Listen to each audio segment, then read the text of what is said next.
When we have a conversation like that, if you and I were talking and you talked about, man, I got up at sunrise this morning, I'm not going to stop you and say, well, you're just an unreliable source of information. I can't trust you anymore. You just lied to me. Well, that's absurd.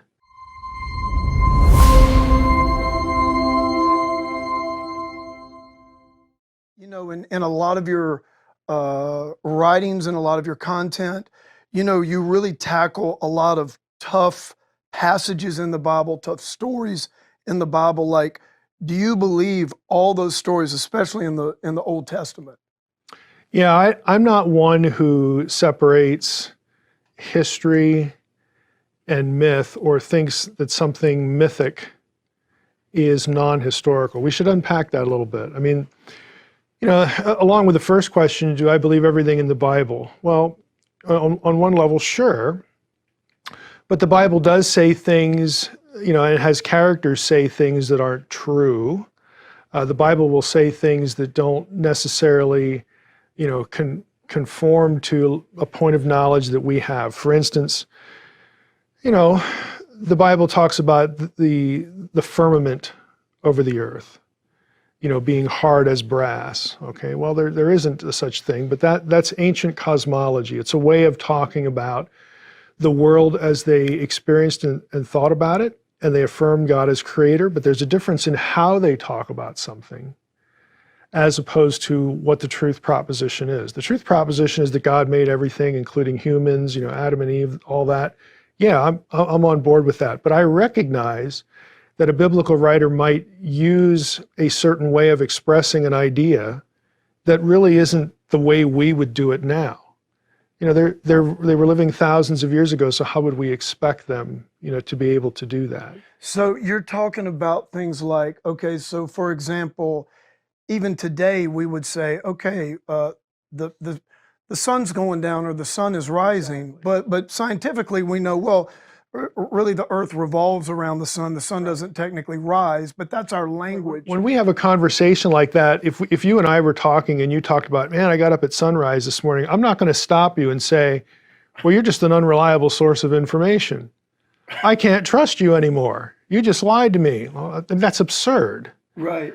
Okay, and we have to realize that biblical writers were, you know, drum roll please, people. Okay, they were people that God picked living at a certain time, you know, with a certain worldview, a certain body of knowledge. And they use expressions like this. They convey certain thoughts with, you know, through the filter or the lens of certain ideas, you know, that are common in their day that, you know, we wouldn't do that today for any number of reasons. But that doesn't mean that they're deceiving us. It doesn't mean that they're communicating, you know, error or falsehood. I mean, you have to sort of be able to know what in the world they're talking about. So I think all of the truth propositions of Scripture, and that's an important, you know, term. You know, what does the Bible convey to us? What does it propose to us as something that is, you know, true for all time and eternity?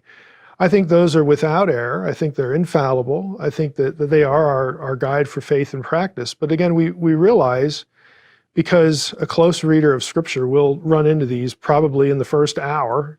Okay, you're going to run into something that doesn't, you know, quite conform against the way we would think today in terms of maybe the natural world or just a way of saying something. A real practical example is, you know, the Bible doesn't know anything about male infertility.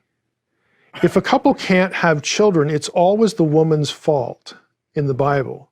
Just general term for barrenness. Just barrenness. Yeah. Okay, and it's not applied to men. Well, why is that?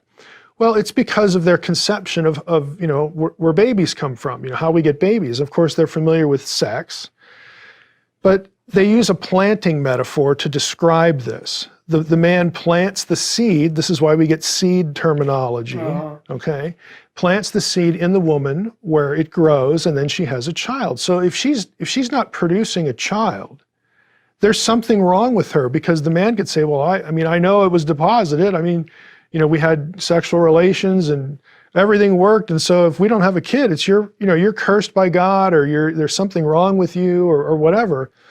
And they think that way only because of the fact that they don't really know, well, there's lots of things that could go wrong on the male side.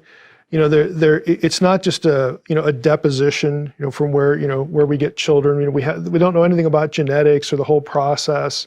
How does a biblical woman know she's pregnant? Okay, the language that's used is typically there'll be something about the movement of the fetus, or after a certain number of weeks, she's with child. Well, that's not the Bible's way of saying, hey, prior to the child moving in the womb, or maybe missing your period, it's not a human, so go ahead and abort it. I mean, there are people who actually say that. There are people who will take the language of the Old Testament about how a woman knows she's pregnant and the whole process of childbirth and use that to legitimize abortion. Okay, that is not what is being affirmed in those passages. The biblical writers, again, they speak from the knowledge of experience.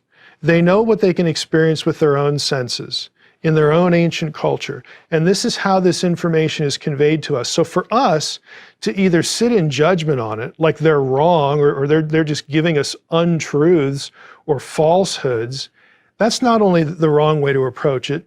If we take what they say and try to draw conclusions just to suit sort of something that we want to believe or thing we want to do, and we take their language in its limited, for what it is, in its limited context, then we become manipulators of the biblical text, and that's just wrong. So I think we need to be a little more circumspect and careful about how we think about Scripture, the writers.